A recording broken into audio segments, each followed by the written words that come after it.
Et pääseda UEFA sarjast edasi, vajasid FC Flora jalgpallurid Rootsi klubi Djurgårdeni vastu viimase 10 minutiga 3 väravat.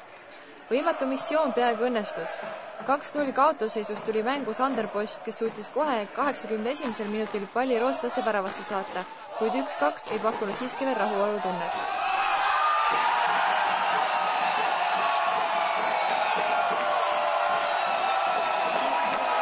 84. minutil suutis Post taaskord enam-vähem sama koha pealt viia väravasse ka teisegi palli ning viigistas seisu 2-2 peale, mis andis küll veel lootust, kuid kolmandat päästvat väravat enam lüüa ei suudetud.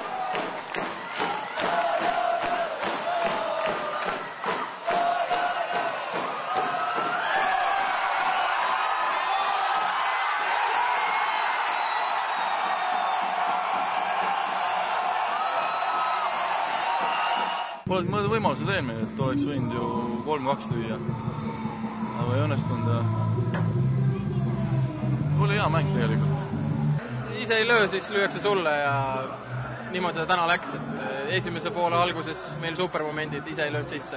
Nemad lõid tühja koha pealt, meie rünnakust tuli kontra, nad lõid ära.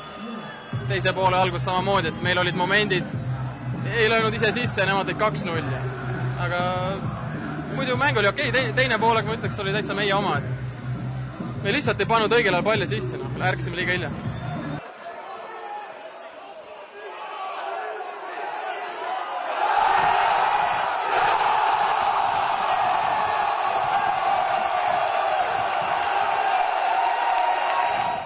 Alguses me vaatasime, et nad vajusid nii ära, aga nägite ise esimene värav tuli meie rünnaku pealt, et nad on nagu ohtlikud, et sellest ma eile rääkisin, et ei tohi tormata, et saame kohe nagu karistada.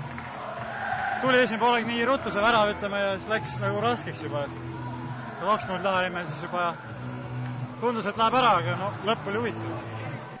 Flora peatreener Pasi Rautiainen aga kaotuse pärast ei põdenud, vaid sõnas, et on oma meeskonna üle väga uhke. Nad andsid endast tõesti 100% ja olid vapustavad. Nüüd tuleb lihtsalt pea püsti edasi minna. Mõlemad väravad löönud Sander Post arvas, et lõppkokkuvõttes võib rahul jääda. Positiivne oli, et suudeti kaotusseisust välja tulla, kuid negatiivne külg on UEFA karikasarjast väljalangemine. Ka vigastuses paranemise järel teise mängu Flora särgis kaasa teinud Allas tunnistas, et nuriseda pole mõtet. Võiks rahul jääda selles mõttes, et kõik nagu andsid ennast kõik, ma arvan, aga just see otsustavus jääb puudu, et kuradi sellise klassiga vastase vastu tuleb nagu need löögid saada raami, et löök oli palju. Edasi hakkab meeskond nüüd keskenduma meistriliiga viimaseks 16 mänguks. Peatreener Rautiainen usub, et just Flora meeskond on see, kes novembris trofee pea kohale tõstab.